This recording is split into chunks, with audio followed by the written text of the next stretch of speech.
മുട്ടുമാറ്റിവയ്ക്കൽ ശസ്ത്രക്രിയ കഴിഞ്ഞവർ എന്തെല്ലാം കാര്യങ്ങൾ ശ്രദ്ധിക്കേണ്ടതുണ്ട്? കോട്ടയം ഭാരത് ഹോസ്പിറ്റലിലെ senior joint replacement surgeon doctor ജിജോയോട് നമുക്ക് ചോദിക്കാം.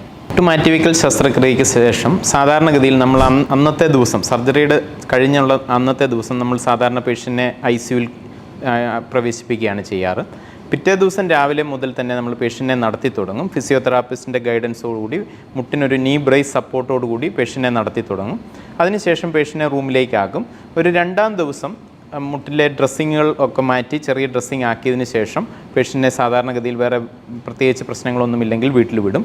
അതിനുശേഷം വീട്ടിൽ ചെന്നാലും ചെയ്യേണ്ട എക്സസൈസുകൾ ഫിസിയോതെറാപ്പിസ്റ്റ് ട്രെയിൻ ചെയ്താണ് വിടുക.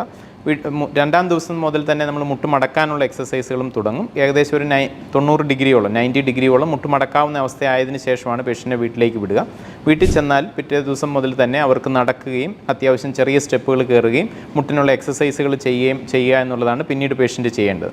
ഏകദേശം ഒരു 2 ആഴ്ചയാകുമ്പോൾ പേഷ്യൻറ്റിനെ മുറിവിലെ തുന്നലുകൾ എടുക്കാനായി ആശുപത്രിയിലേക്ക് വീണ്ടും വിളിക്കും. അതിനുശേഷം ഈ 2 ആഴ്ചയ്ക്ക് ശേഷം രോഗി മുട്ടിൽ സപ്പോർട്ടുകളൊന്നുമില്ലാതെ പ്രത്യേകിച്ച് വടിയോ സപ്പോർട്ടുകളോ ഒന്നും ഇല്ലാതെ നടക്കാൻ സാധിക്കുകയും ചെറിയ ജോലികൾ വീട്ടിൽ ചെയ്തു തുടങ്ങുകയും ചെയ്യും.